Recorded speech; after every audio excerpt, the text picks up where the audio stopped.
Weakness: doesn't use post moves effectively. If that's the only weakness on this build, I am happy. As for strengths: monster shot blocker, dominant standing dunker, elite range for a big mid-range scoring presence. Hey, what's good, y'all? I'm AllCity. As always, appreciate you guys tuning in. Soon as I got my check, I was gone. That's why I'm the king around here. That's right, the champ is here. You guys see the crown, and if any of you guys are wondering how to get this crown, I'll fill you in. But today's video is about them 7-4 shooters. I don't know if you guys noticed, but yesterday there was some sort of hotfix, and there seems to be some adjustments to the contest system. But still, it doesn't seem to be enough to stop them 7-4s from shooting lights out. This nigga right now. Everybody guard this nigga, man. Everybody guard this nigga. G! What the Oh, just jump. Put your hands up. Green, chat, 7-4s are broken, bro. Look at this. One man with his hands up, two people jumping, he pump fakes and still greens it! You can't make this up, bro. Ronnie! All the guys out there, oh, I have no problem testing 7-4s. Oh my god, chat. You can't guard this. Upgrade your perimeter defense. Just be taller. Chat, you can't stop them! Look at it! And that's the absolute facts. Smaller defenders, they just can't guard these guys. You wanna know the best solution that I found for facing off against 7-4s? Let's say you're running a 5s game. You wanna be out there with a good lock and a good swing. We found some success in stopping the 7-4 from shooting by matching up our center against theirs. We just have our center following the 7-4 all over the place. And our swing primarily plays the middle. That concept is not 100% foolproof, but it's better than your alternatives with them 7-4s just shooting over everything. We tried this theory in the rec yesterday.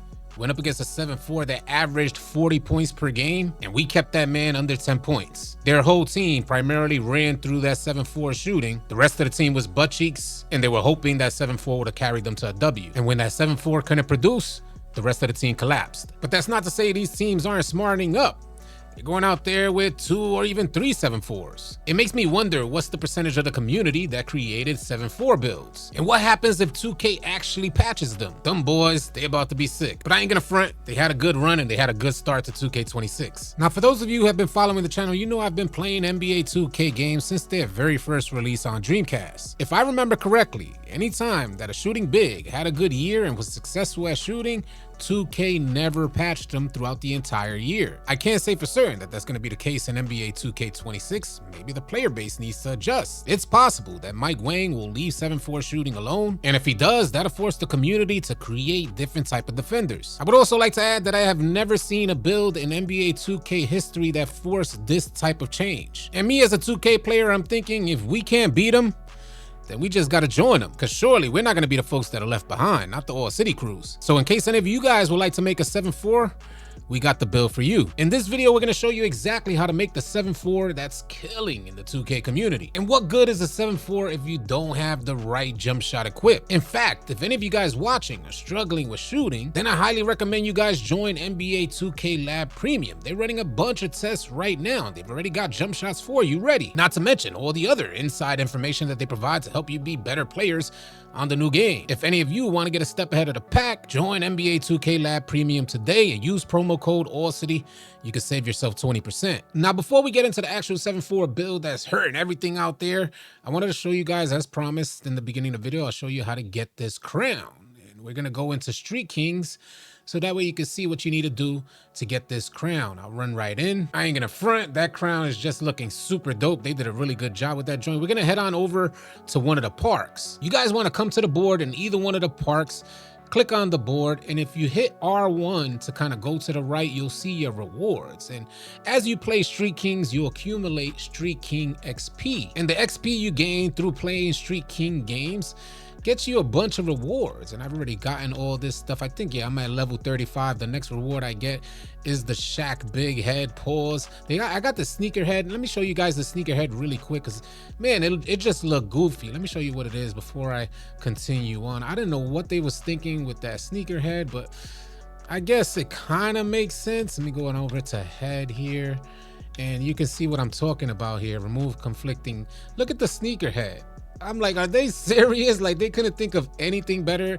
It would have been better just to have those on our feet, but they thought that was cool. Maybe some of you guys like it. I know I don't personally like it. Back in the rewards, you see at level 20, you get this crown. And now I've completed all the Street Kings, and what you got to do here for Street Kings, if you want to keep grinding Street Kings, it's part of your lifetime challenges, and it really helps with your build specialization quests, especially if you have shooting, because in the build specialization quests, they have challenges like this that says win 50 games with 5 or more jump shots made in each win. And that challenge was perfectly made for Street Kings. I just completed goal 6 and I'm 40 games into goal 7. I unlocked the cap breaker in goal 6 and I'm looking to unlock the permanent max +1 shooting perk, followed by making 1,000 mid-ranges or 1,000 3-point shots, earning me another cap breaker for goal 8. And when we check our lifetime challenges, you'll click A here. Matter of fact, let's show you guys. I got 113 lifetime challenges complete,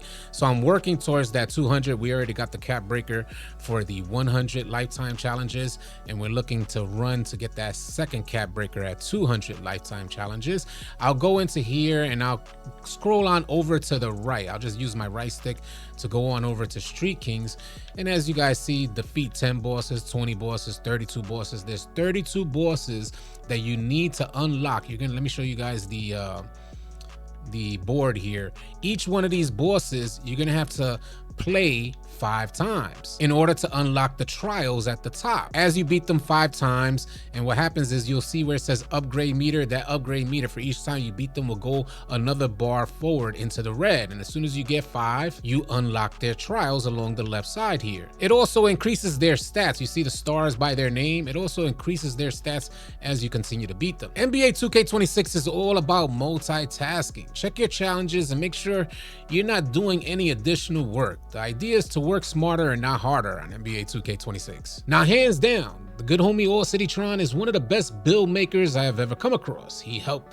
create my point guard build, and I'm killing out there. Me and the good homie AllCityTron are partnering up this year to share a ton of builds with you guys. This way, you're going out there with the most optimal builds when you're facing off against tough competition. And I know it gets really complicated with all these additional cap breakers. Some of y'all may not know exactly how to create the build initially to factor in all the cap breakers you're gonna get in the future. And this is why whenever you're creating one of the builds that I show you guys here on this channel, you can rest assured that it's gonna be future-proof and patch-proof. The proof is on full display in the background clips you guys are seeing in the video. AllCityTron was doing this on the first day, on day 1, when he brought this build out. And this build is just unstoppable. I'll let Tron take it away, show you guys exactly how to make this build. And if you guys want to see the full video with AllCityTron shares some additional information on how to use this build, the link to AllCityTron's channel will be in the description below.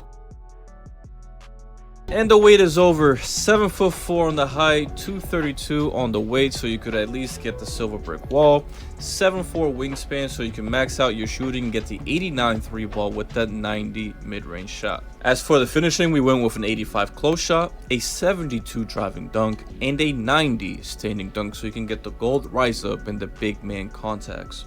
As for shooting, you guys want to go 90 mid-range and an 89 3 ball. If you guys are confused why you see 86, it's because I have 4 cap breakers, so I went to 86 and cap bricked my build to 90, so that way I had more attributes to put on defense or rebound, for example. For playmaking, we have a 75 pass axe, so you can get that break started on silver, which in this year's game is more than enough, especially on this kind of build that you're mostly going to use on park. But then if you play on a 5v5 setting, that silver break starter would do more than enough for you.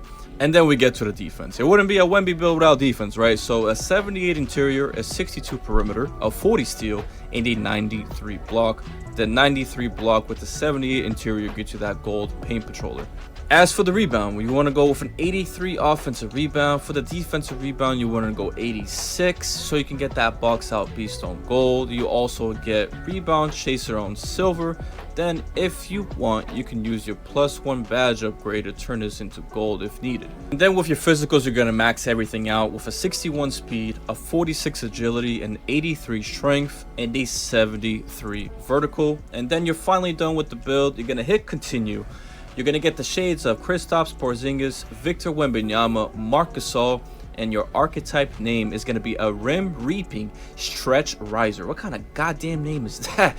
Anyways, weakness: doesn't use post moves effectively. If that's the only weakness on this build, I am happy. As for strengths: monster shot blocker, dominant standing dunker, elite range for a big mid-range scoring presence. There you have it, folks, from one of the best build creators on NBA 2K26, AllCityTron. He shares some additional information about how to allocate your badges. You might want to check that out. Go check out his channel. Subscribe to AllCityTron today. As always, I'm curious to hear your feedback, so share them in the comment section below. If any of you guys are new here, consider dropping a like and a sub on your way out, and I'll catch you guys on the next video. Easy, y'all. If you guys are tired of running with randoms and you're looking for players to run with on NBA 2K, come on out and join the AllCity 2K Discord. The link will be in the description below. Find players and get runs now. Drop a like and drop a sub on your way out. Leave your thoughts and comments in the comment section below. I'll catch you guys on the next video. Easy, y'all.